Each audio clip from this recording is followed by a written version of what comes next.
Hi everyone, welcome back to my channel. Today's episode is a valuable information share. If you love traveling to Japan, this episode will definitely be useful for you. As someone who loves Japan and travels there 1 to 2 times a year, I accidentally discovered the Japan Trusted Traveler Program, JTTP, and successfully applied for it.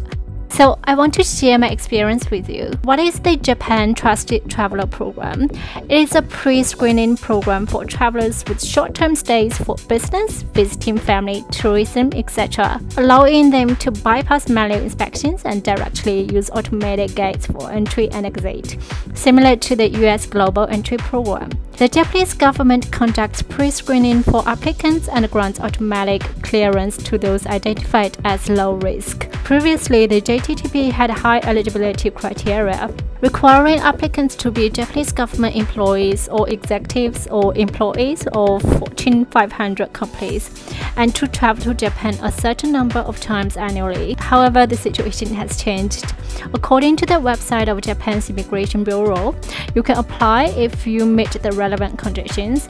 I met the requirements for Category D, having sufficient travel funds and a credit card, which must be an international organization-issued credit card registered as a platinum card or higher. Before formally applying, after filling out the online application form, you need to complete a second stage inspection at a Japanese airport within 6 months. Moreover, within 1 year from the date the second stage inspection, you must have entered Japan twice or more to meet the requirements. Therefore, before submitting the form, please make sure you meet the requirements already.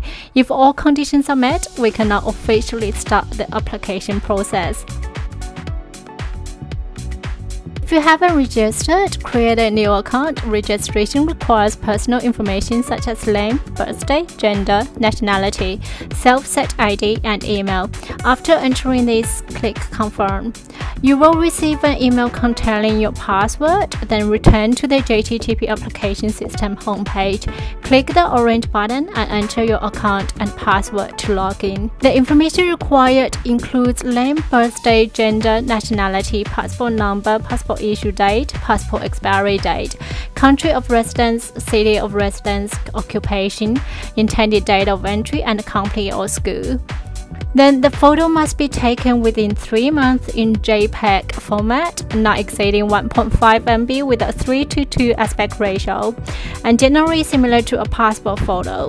If everything is compliant, you will need to submit an additional physical photo at the card issuance site. Otherwise, you will need to submit a recent compliant photo. I had to take my photo at the airport, which delayed the process by about 30 minutes, then upload the passport cover and data pages as a single PDF file. This requires the name of your credit card, used an American Express Platinum card.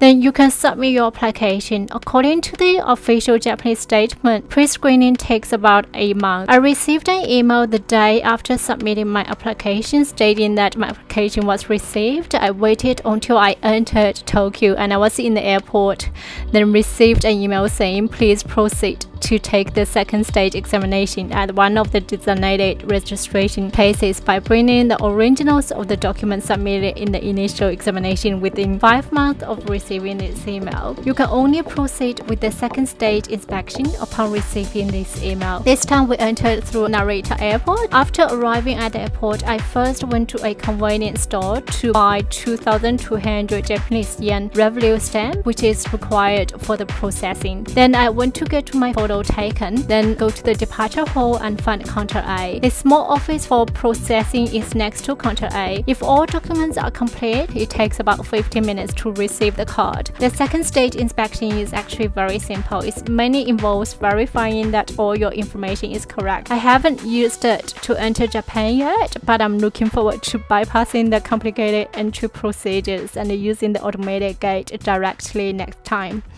That's all for today's video. If you found it helpful, please remember to like and share. Thank you.